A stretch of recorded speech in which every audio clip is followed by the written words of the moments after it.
Hello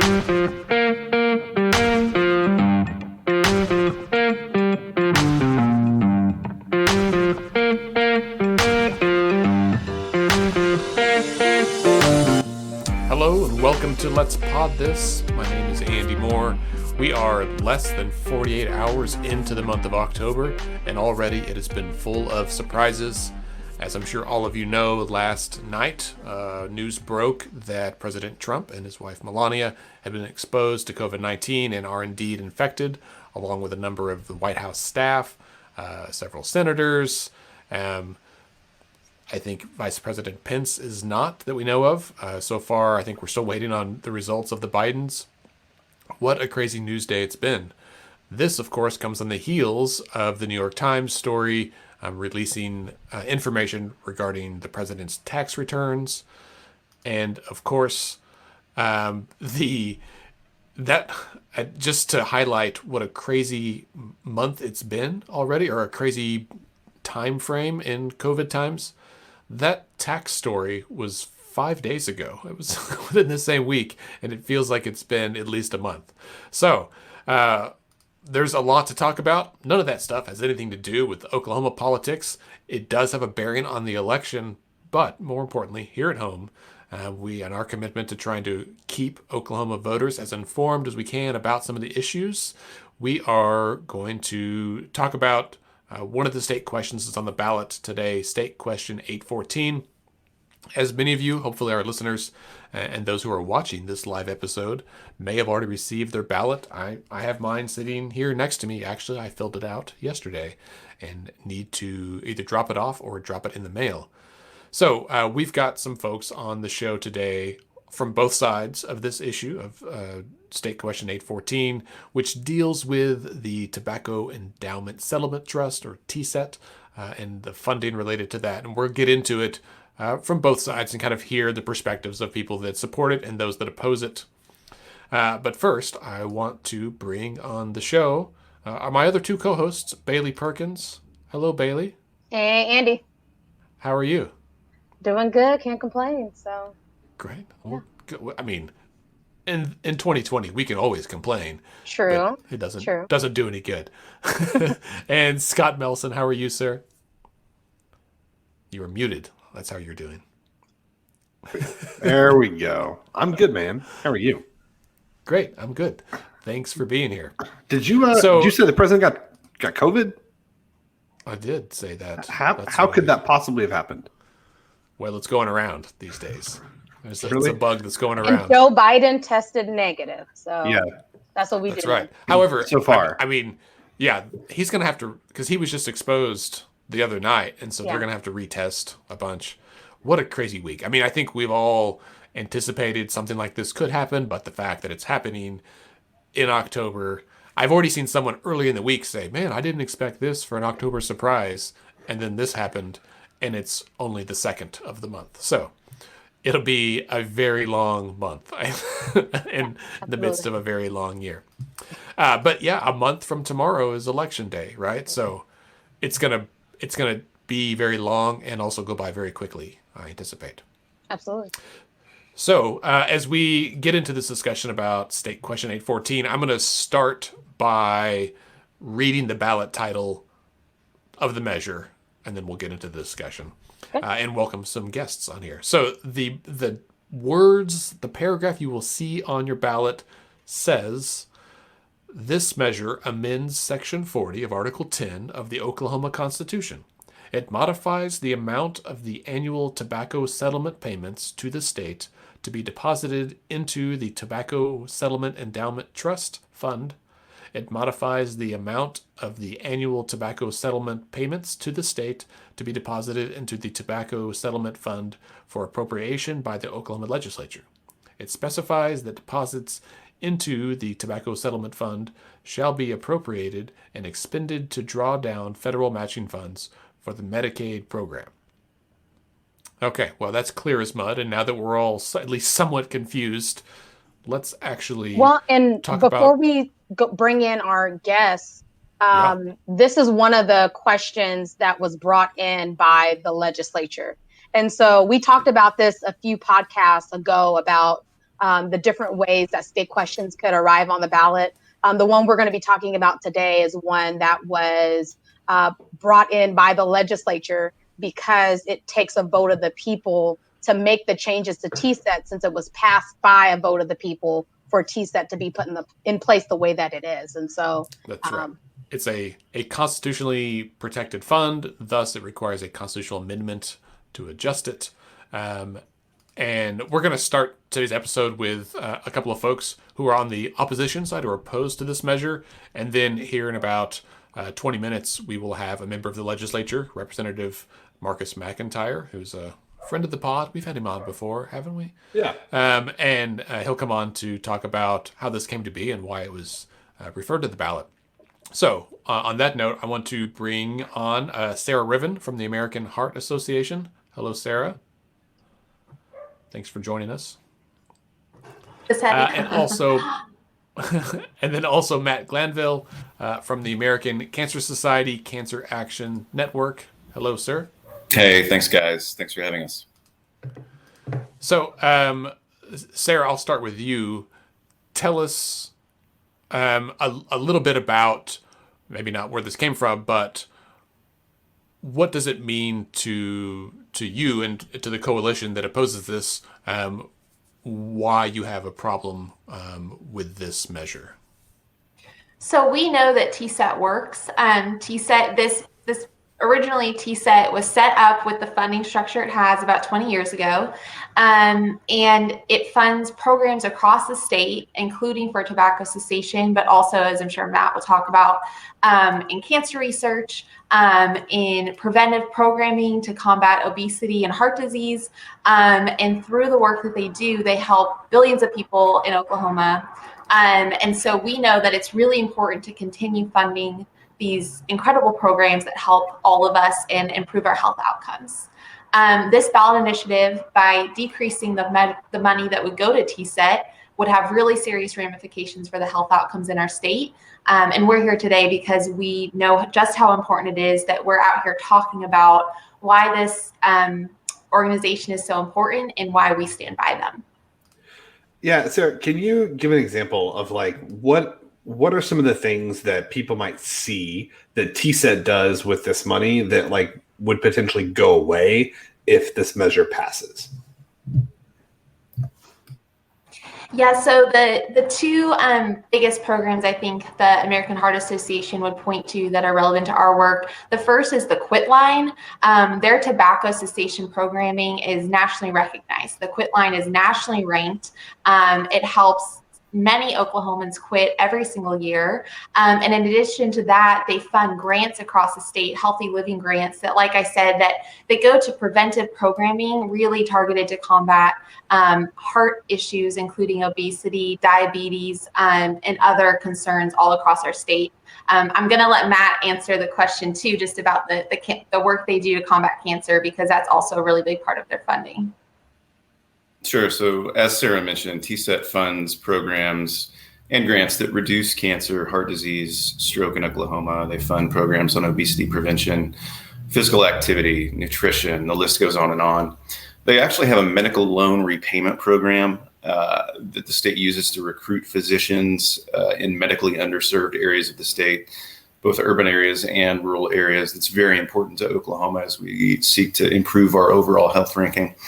And they're the leading funder, actually, of the Stevenson Cancer Center here in Oklahoma City, which is the only NCI recognized cancer center in the state of Oklahoma. So, as we look at what this measure does, we know that the state needs money to expand Medicaid, but we just don't want them to use our cancer research and tobacco control money to do it. Yeah, so that's a comment that I think we've heard from a lot of people is, while the measure says it's supposed to be used to fund Medicaid, it doesn't necessarily mean that that money can't be supplanted somewhere else, right? And then we've seen this happen with the lottery and education and a number of other things. And so it sounds like from both of you that the concern here is if they accept this, if this measure is approved, that they might use that money for whatever it is they want, and that the net return to the state and some of these programs that have specific or direct impacts on health outcomes in our state would be compromised because they wouldn't be funded at the same level they have been historically. Yeah, that's exactly right. We know, again, just how important TSET is. And by taking dollars from TSET, regardless of what the intention for those dollars is, there's more money that the legislature has control over for whatever they may want to do with those dollars.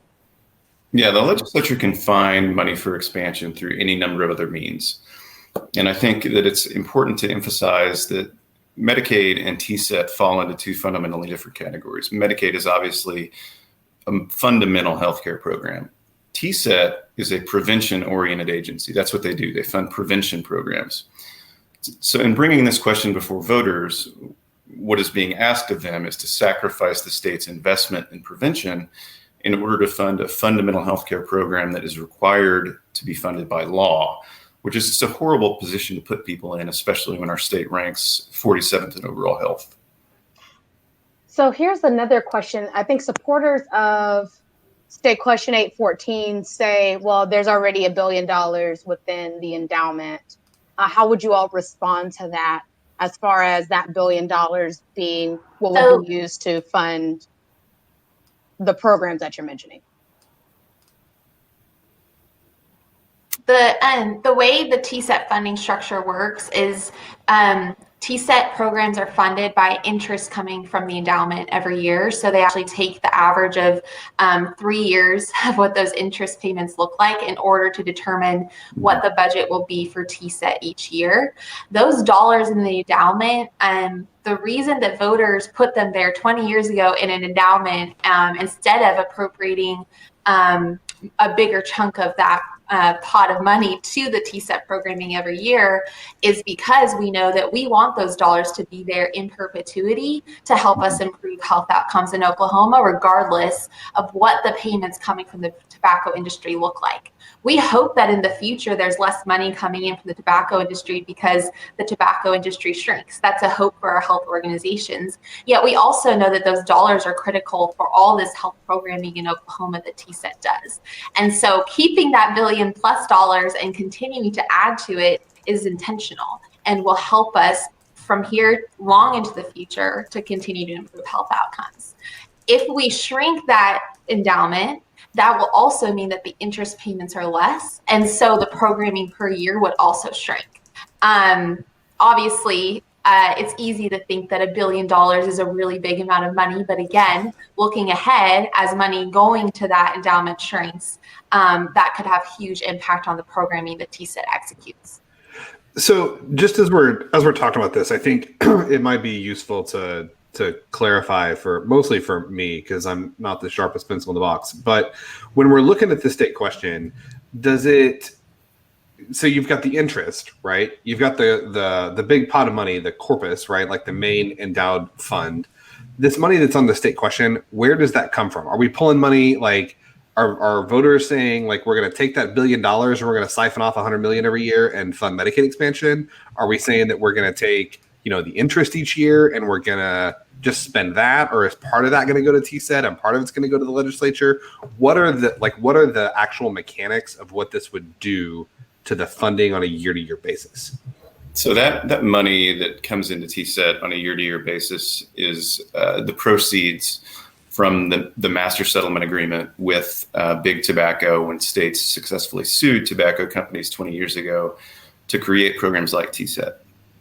So by law, those proceeds can only be used for tobacco prevention programs, cancer research, and other programs that are similarly situated to improve the health of Oklahomans.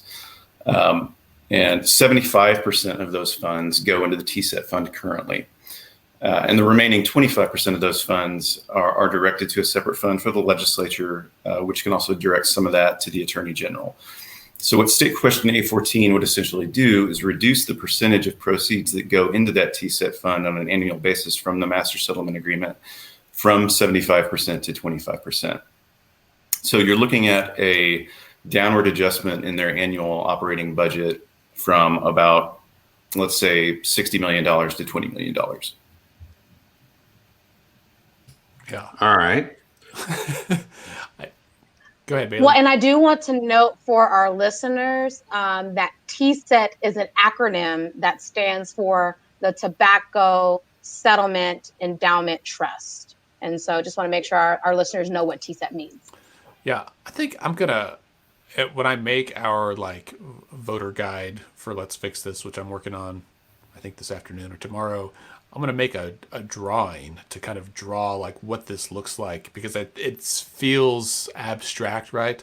Matt, you did a great job explaining where the money goes in and how it flows out, but the fact that there's two funds that have similar names and what those names are used for, we need like a before and after. And I will appreciate that the election board has not one but two different visual instruction pages that come with your ballot, your absentee ballot this year.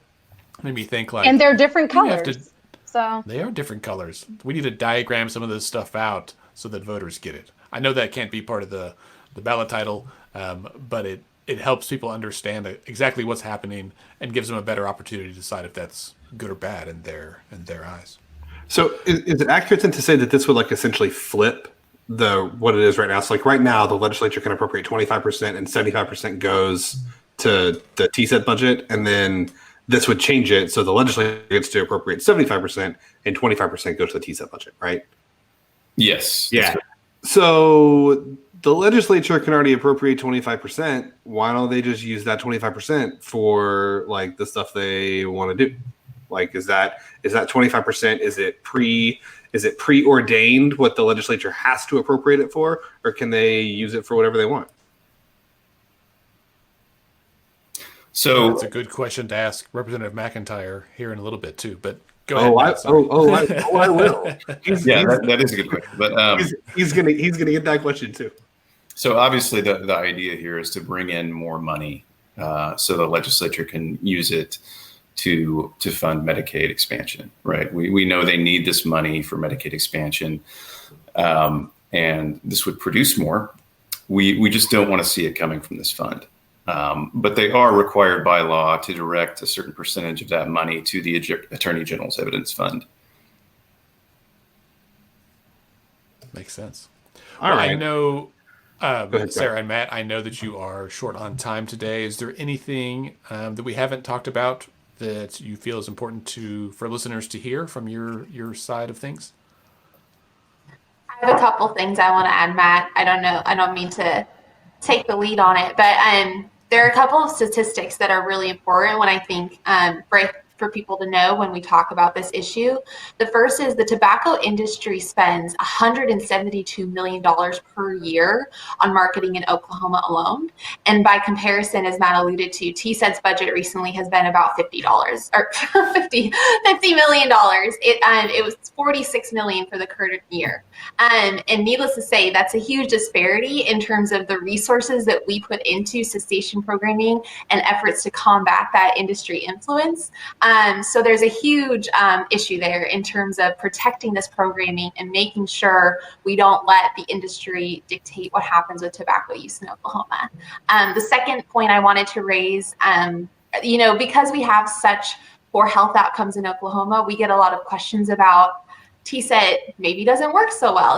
Again, this program has been around for a long time. I want to point out as well that when we look at states with similar landscapes, similar policies, similar prices for cigarettes, et cetera, Oklahoma has actually cut smoking rates about 10 times faster than in those other states. And we know that that's because of TSET and the work that they do. Like I said, they have a nationally ranked quit line that's incredibly effective.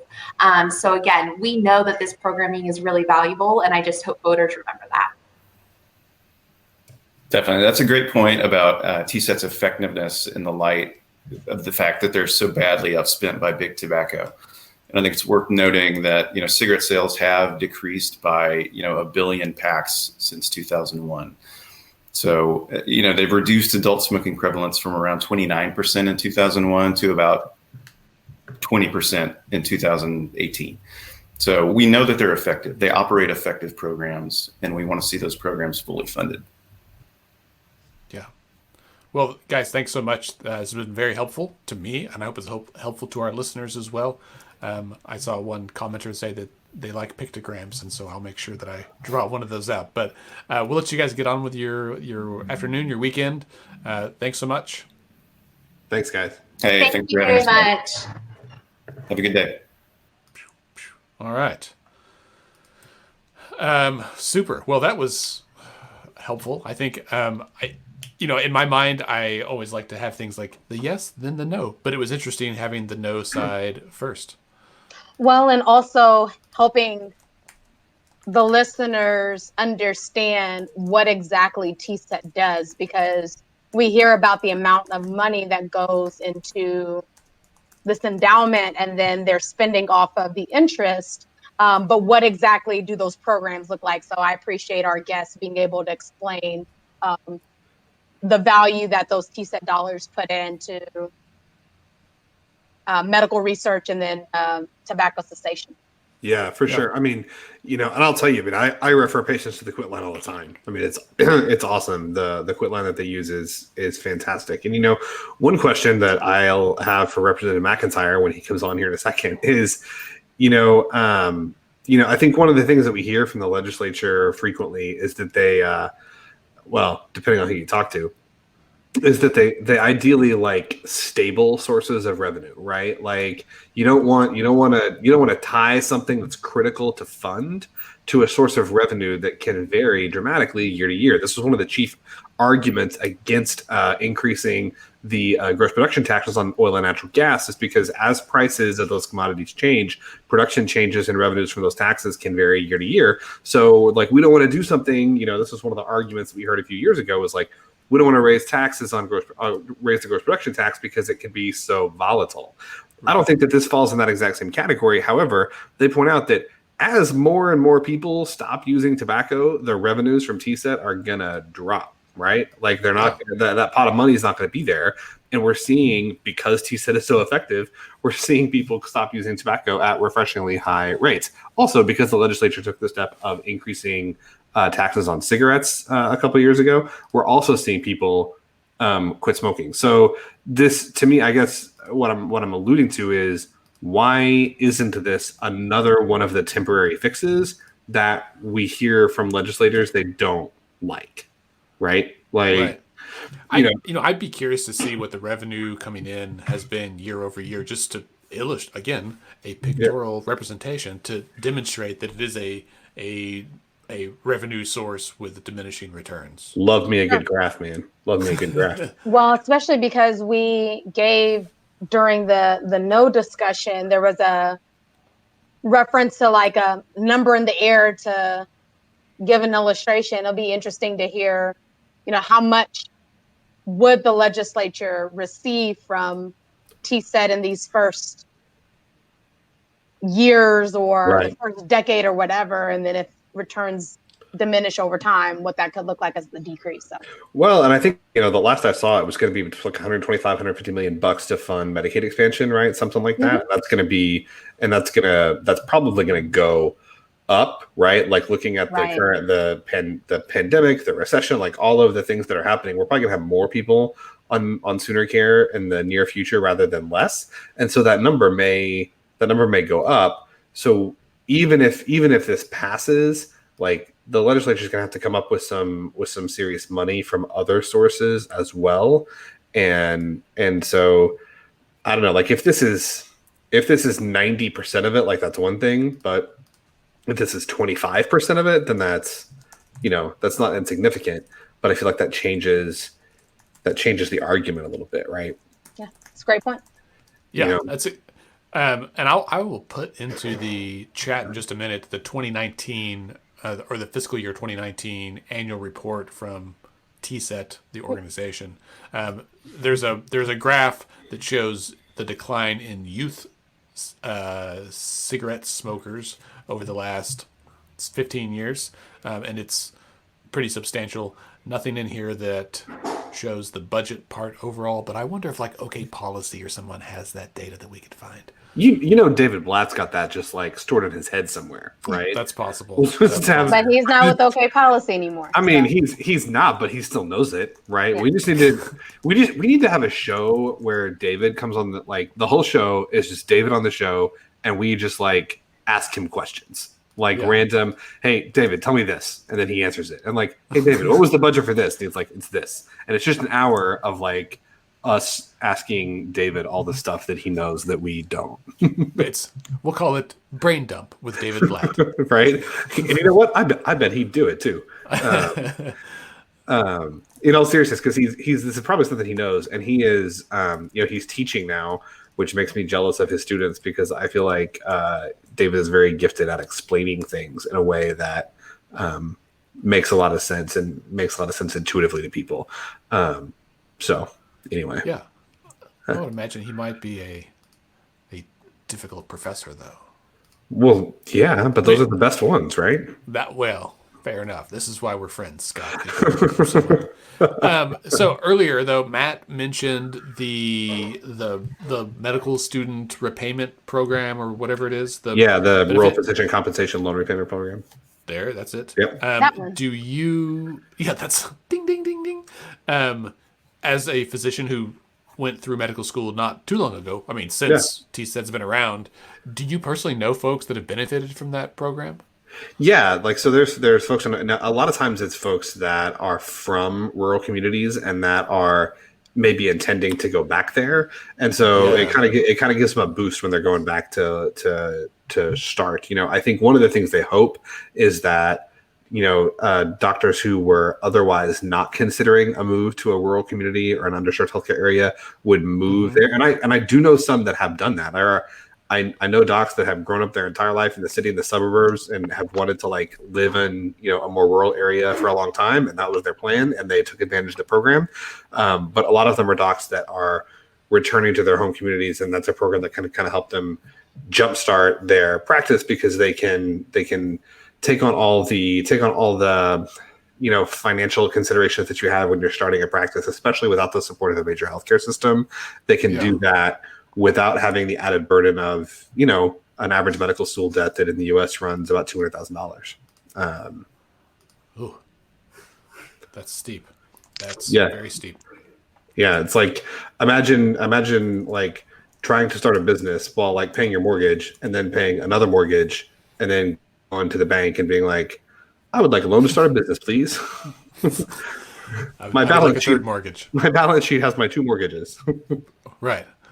And you're basing everything on the potential of future cash flows, which is maybe, is stable. However, I think 2020 has made us question the stability of almost everything, including doctors' salaries, right? Yeah. Like it's when hospitals stop doing surgeries, suddenly I think it was an eye-opening experience for a lot of folks in the medical community. Oh yeah, there's no question. And the other thing is that also it's interesting. I can't remember if I've ranted about this on the show before or not. So I'll take the next 90 seconds before Marcus comes on to rant about it now, because we're seeing, we're in a spike in COVID right now in Oklahoma. We're back up to the highest levels that we've ever been.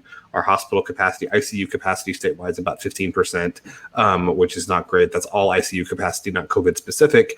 And we've heard the governor say over and over again, hospital capacity is fine because if we need to, all we got to do is just, we can just shut down elective procedures again, and then we have all the capacity we need. Like doing that, and I'm not saying it was the wrong thing to do at the time. Like I understand why it happened, but that move alone literally cost thousands and thousands of people across Oklahoma their jobs. Number one. Number two, we have this idea that like because a procedure is elective, that must mean it's unnecessary, right? An elective procedure is not like a nose job is an elective procedure, but like people, I think when they hear, no elective surgeries means that people aren't getting tummy tucks, right? Or they're not getting an eyebrow lift, right? Or they're not getting, whatever. And that's not true, right? There's like, having your gallbladder taken out could be an elective surgery, right? Having a suspicious mass in your liver biopsied is an elective procedure, right? Yeah. Elective or procedure. Even the example you gave about the nose, maybe that surgery could help somebody breathe better. Right. Exactly. I mean, that's a great point. I said nose job, and I was like, that's actually not a great example because there's a lot of those that are not simply cosmetic. People like elective healthcare means it's not an emergency. An elective surgery means it's not an emergency, right? It means that like we don't have to do this like right now or risk your death. Well, And to give an example, like a member of my family had a mass in her breast and needed to have it removed, but it wasn't urgent right then. And Right. this was early on, or I think it was scheduled early on in COVID, and so she elected to wait for a while to see, when it all first happened and everything shut down, and we were kind of waiting to see how things were going to shake out. But it was one of those anxiety provoking things because she had to do surgery before she could do radiation, and so like delaying that felt like this bomb's not going to explode right away, so like we'll just push it over there. And those are the kind of surgeries that get bumped too, right? Like, Right. scary deal. Right. All right. Well, so I think we well covered the opposition side to State Question 814. And so now we're going to talk to a member of the legislature to hear a little bit about how State Question 814 came to be. When it passed in the legislature, it was largely on party line votes. I mean, that's how a lot of stuff goes down up there. And so we'll talk about that and maybe, how it ended up coming to the ballot and why they think that it's the right thing to do, or that at least the people should be the ones to decide on that. Representative McIntyre, I'm going to add you to our stream now. I know you're getting your camera situated. There he is. Hello, sir. I'm not doing a very good job. I was trying to buy some time so you can just got get it. We've all. Is that good enough? Did you get it set up there? Yeah, that works. It's terrible looking. That it's my big face in here, but that's okay. Hey, You look fine. you're coming through loud and clear, and the picture looks great. So well done.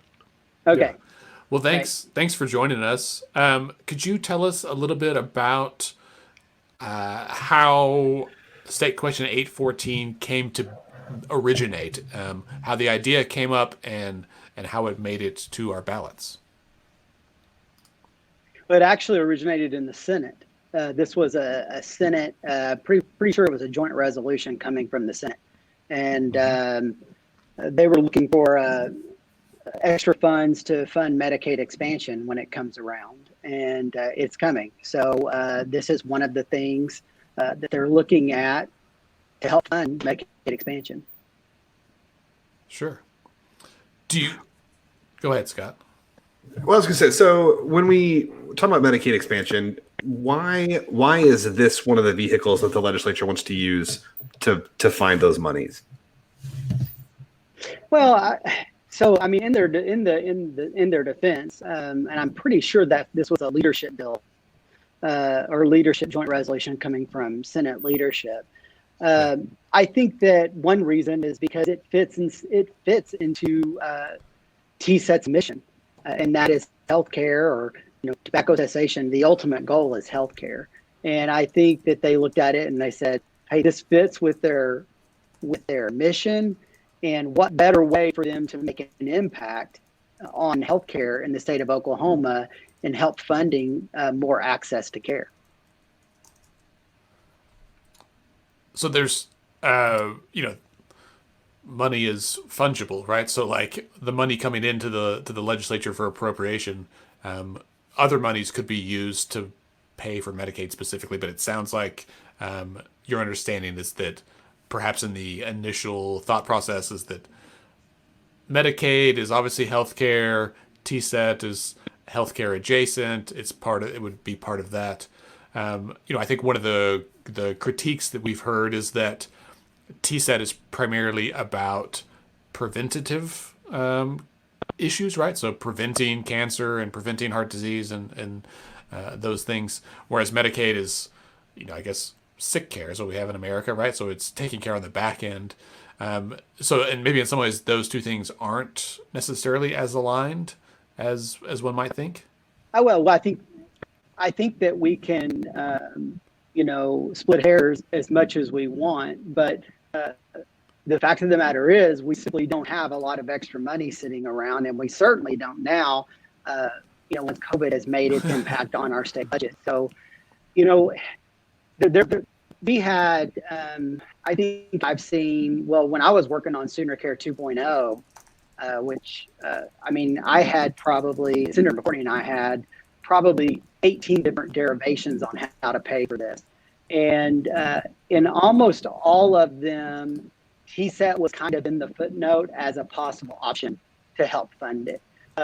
There's also going to be most likely premium tax on the managed care organizations when the healthcare authority gets done with the RFP for managed care. So that's probably roughly about $60 million. And if you could pick up another 50 from the MSA monies going into TSET pretty reliably every year, that's $110 million pretty much right there. And you've got to come up with 40 some odd million after that. So, it is what it is. But I mean, personally, it's going to be really hard to balance our budget next year with the amount of money that we're going to have. I certainly don't believe that using TSET funds is necessarily optimal, but it gets us there, and it gets us there without having to cut any other part of the budget, because it would be pretty much new revenue for us to appropriate. And believe me, every bit of that money will be appropriated to get matching funds for expansion. Well, and Representative, the folks who are opposed to 814 say that with the loss of funds for granting towards research and different things, that it could harm many of the progress that's been made on different health outcomes in the state. How would the legislature respond to that? I mean, I think that's a fair criticism. It's a really fair criticism. I mean, this is not perfect. And I don't think anybody is sitting out here in the legislature or anywhere else, those who know about it, think that this is, like I said, an optimal idea. And could you repeat your complete question? Yeah. Just how the legislature or even leadership will respond to. Yeah, I think that it will jeopardize some of TSET programs, but we have to realize that the corpus of TSET is already over $1 billion. How much bigger do we need that corpus to be? And that's a question that the voters need to decide when they vote. If you go off a pretty much normal year with the stock market of about 8%, if you're looking at index stuff, looking at growth of about 8%, that's $80 million that the TSET corpus is throwing off to TSET every year that they use. And there's another bucket of money there in unrealized gains that I know back when we were in session, it was another $160 to $180 million just sitting there in unrealized gains.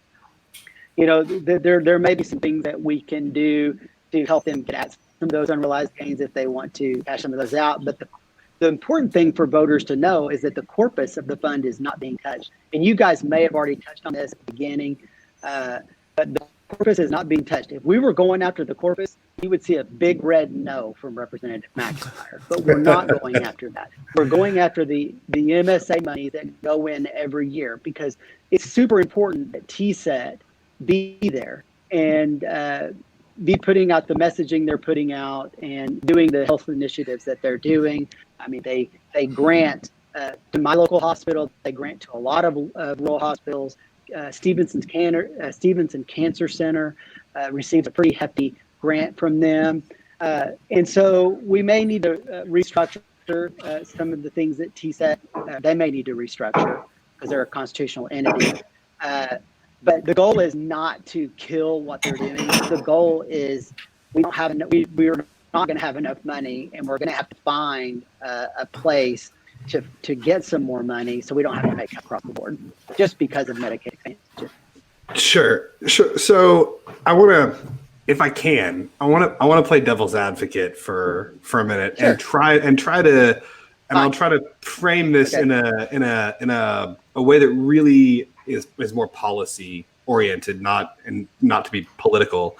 So one of the arguments that I feel like was made a lot when we were talking about education funding a few years ago, and we were talking about oil and gas, like gross production taxes, and what do those need to look like, and talking a lot about how it's really not good policy to try and tie funding for critical services to income streams that have a tendency to be volatile, right? Like gross production taxes that are so dependent on commodity prices and et cetera. And I know that TSET is not the same as that, but as people, because TSET's good at their job and because people quit smoking and like tobacco use is going down, like eventually those monies are going to start to decrease. Like that's not a stable income source that's just going to like remain the same or go up and up and up and up. So, and especially as we look forward and we see like the pandemic, the results in economic conditions, et cetera, I think in the immediate future, more people are going to need sooner care rather than less. So I know we're looking at 150 million ish right now, but that could easily be higher, in the short term.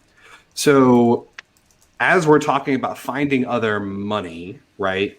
I feel like one of the things when we talk about with the legislature trying to like find other funding streams, sometimes, and I'm not saying that you're making this argument, but I've heard other people make this argument like, well, there's just nothing we can do.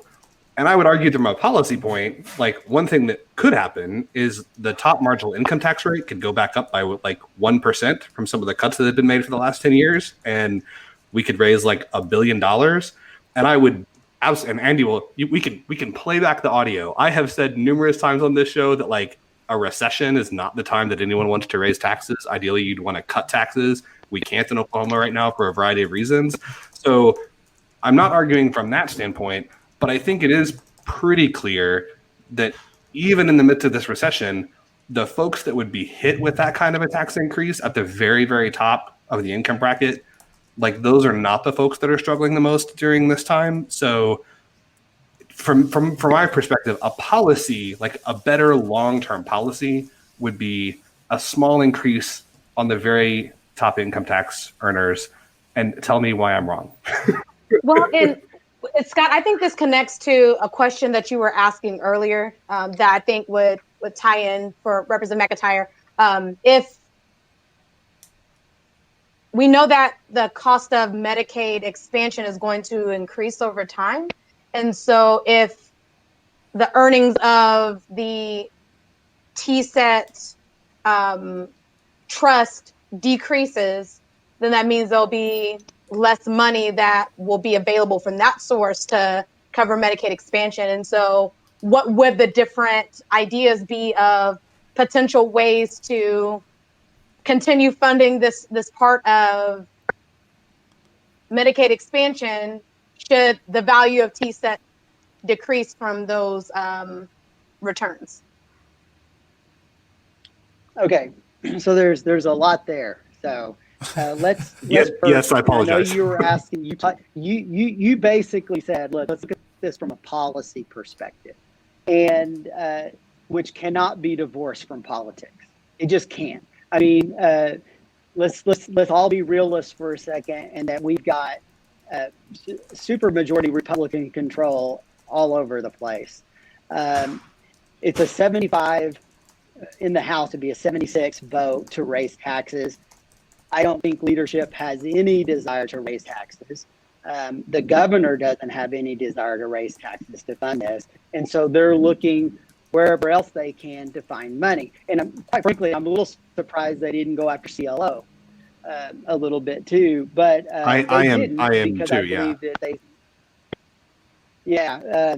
We've had that happen, and I defended CLO because they were wanting to get at another legislator or two, or wanting to get at the corpus of that fund.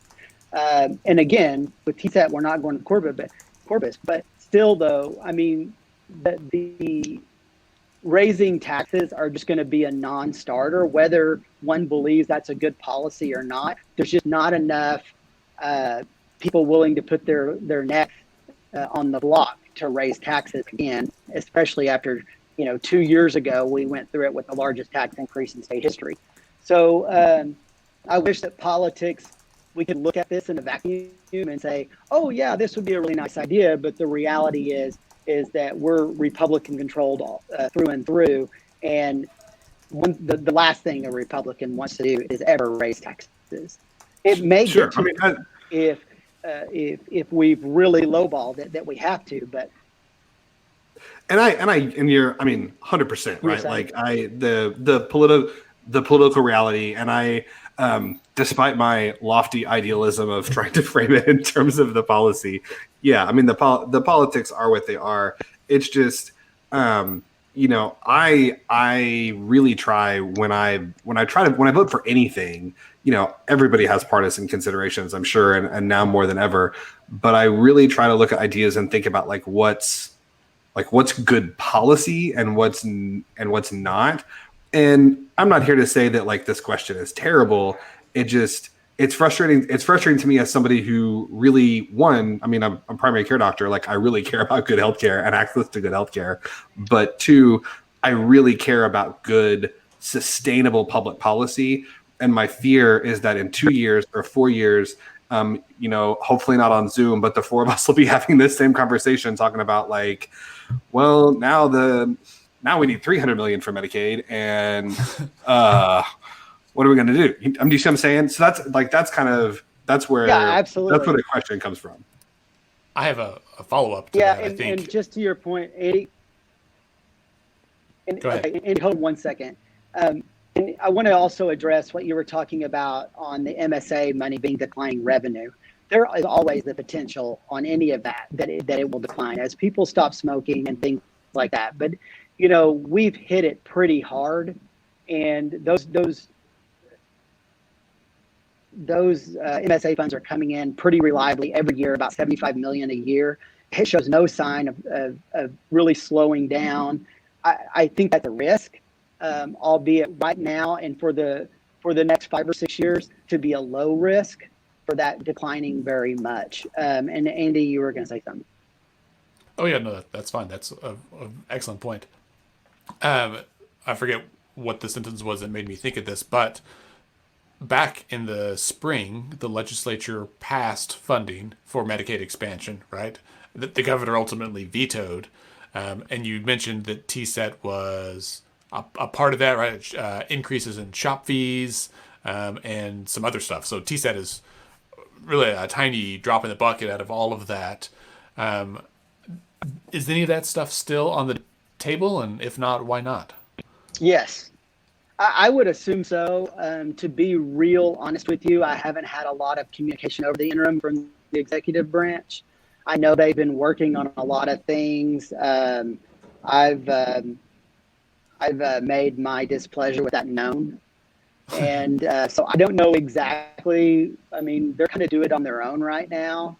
The Healthcare Authority has a lot of, leeway and authority in promulgating their own rules.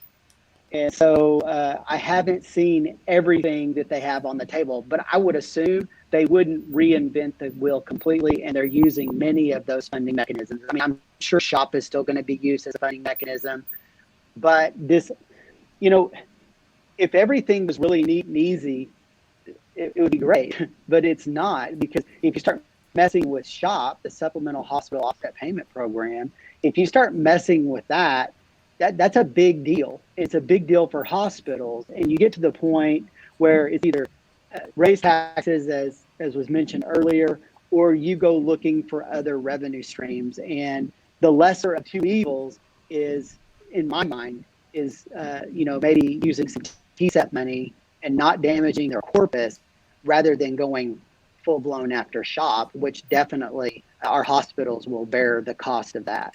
And so, I mean, there's nothing that's really clean. Yeah. Well, they're going to. Well, and I think you raised an important. Yeah. Well, I think you raised an important point that I hope that our listeners are taking away as well. That TSET is an example of one of many different funding streams and trusts that fund different programs in the state. And so there's a lot of things to consider when we talk about where we're going to pull funding sources from to fund different needs. And then when we do make changes in different funding sources, there's always a downside to what it will impact. And so one example I appreciate you bringing up is what will happen if you change SHOP funds and how that would impact hospitals. So. Yeah, and I'm sure that the governor is going to be going after SHOP funds. We have a statutory maximum of 4%. The federal statutory maximum is 6% of SHOP. Right now, I think the hospitals are about 2.9%. Every percentage point of SHOP is about $75 million. And so that is another avenue. So we've got, if you look at this really simply, you've got 50 million coming from TSET if 814 passes, you have probably another 50 from TSET, excuse me, another 60 from premium taxes. And then if you use that 1% of SHOP and the hospitals agreed to it, then you're there on preliminary estimates. And then we just all hold our breath and see what the enrollment numbers look like. Representative McIntyre, can you explain real quick what SHOP is for everybody who is not as Sure. well versed in this as you are?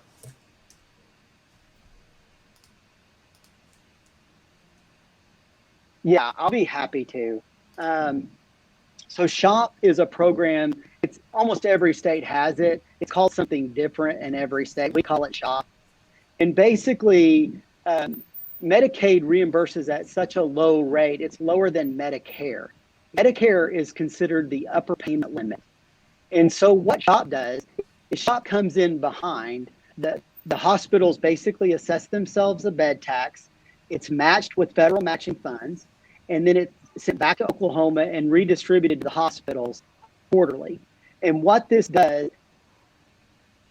is it brings up all of the healthcare services they've performed given to Medicaid patients, and it acts as an extra payment, if you will, to get hospitals to that upper payment limit, which is Medicare rates. And so that's all it does, because the hospitals lose money on every Medicaid patient they see. And so this gets them up to the Medicare rate. I hope that makes sense. That's the simplest I think as I Totally. 100%. It's such a great example, though, of like the complicated nature of healthcare funding, federal funding, and the intersection of all this stuff, right? Where it's so rarely is it just like, this organization gives money to this group. It's always like, well, they take some and it routes back up, and then they add some more to it, and then it comes back down. You're like, that sounds made up. I still learn something every day. Yeah. One other question that I've heard come up in relationship to the state question is that is the money earmarked in any sort of way? Like, is this money that has to be used for Medicaid expansion or other healthcare expenses, or does this go into general revenue and can be appropriated for whatever? And then we keep our fingers crossed that the legislature will use it for. Okay. Yeah. Well, they will, as long as I'm overseeing the health budget, because I will cry foul. And that's what I do for your listeners who don't know who I am. I'm the A&B chairman for health, so I do the budget for health. Earmarks. Now we can get back into policy here. Are earmarks good policy? I would say they're not. I understand why taxpayers want earmarks, though. Earmarks, a taxpayer says, okay, if you're going to take my taxes, my hard-earned money, then we want to know where you're spending it. And so there's been, throughout the last, I would say since, it's been the whole time, people want to see money earmarked, but it's terrible for budgeting. Nobody earmarks they earmark some of their budget for rent or whatever. But when we do things it, happen all the time. Yeah. But you have, the brakes go out on the car, or you get a flat tire and you got to go get some more money somewhere. Well, I've got it earmarked for rent, so I can't use that, so I'm just not going to drive a car. No, nobody does that. Nobody does that. And state government shouldn't do that either. But I understand people really desire certainty, and they want to know where their taxpayer dollars are going. In this case, the money is not earmarked.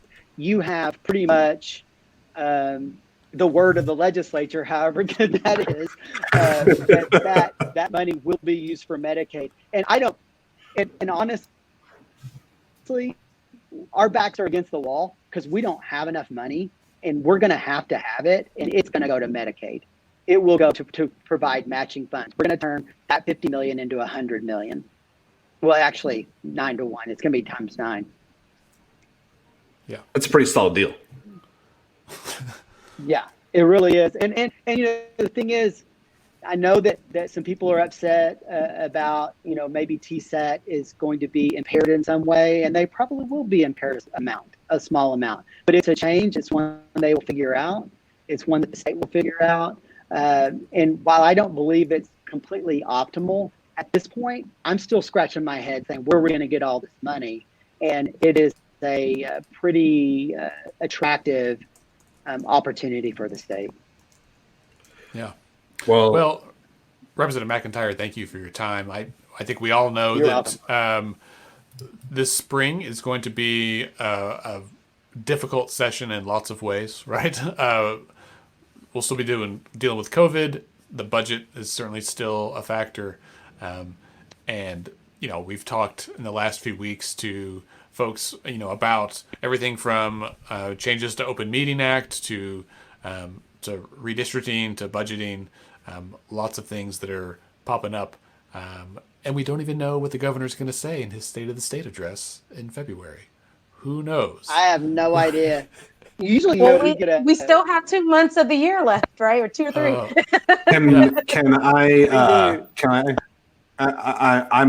I'm laying down my claim right now that at some point the governor's State of the State address is going to include safe, responsible, and data driven. That's my I'm laying down that marker in the sand that that'll happen. We'll put that on our Predictorama. Too, and yeah, well, Top 10 State will be there as well. I don't know. It's going to be a really hard session. You're right, Anthony. There's a lot of changes that are coming down the pipe at Oklahomans, from Medicaid expansion, police reform. There's all, criminal justice reform. It is going to be a wild and crazy session. And it's going to be really interesting to watch this freshman class grow as legislators, because they've really only had one session, like real session, and it was pretty much a cakewalk. And then COVID happened, and I'm not counting that. But it's going to be interesting to watch them blossom and become legislators, and I'm excited about it. I think we have a fairly centrist right House now, and so I'm excited that we can actually work together and get some stuff done. We're excited to watch it. Yeah, but I'm sure you are. So you guys have me back on, and I'll give you an update. Right? We'll do it. I tell it like it is. So that's very true. Hey, thank you so much, Representative. We appreciate it. Yes, thank you. You're welcome. Thank you, folks. Bye-bye. Thanks. All right. Well, on that note, always pleasant speaking with Representative McIntyre. I appreciate that he takes our pointed questions in stride, and then continues to come back on the show. I think we were really nice. I didn't say we weren't nice. All right. Well, I don't know about you guys, but I've got some. Well, I was going to say I've got some stuff to digest about State Question 814. I already voted. I know how I voted. I'm not going to tell you, but I hope that this has been helpful to. Yeah, this is a great episode for people to go back and listen to, because we talked about a lot of great information about what TSET does, the impact that the state question will have, but also where the legislature is positioned to be in this 2021 session. And so there's a lot of things that the voters are going to have to weigh out, and this is a good episode to go back and listen to. Yeah.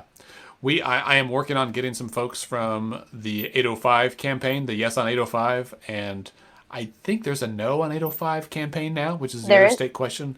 And so we'll try to get those folks scheduled for next week, ideally, to talk through that state question as well. This is tough. Like, I know the League of Women Voters, their annual voter guide is going to print like this week. But because everyone's voting, or so many people are voting by mail, it feels like we're late, right? Even though election day is not for another month.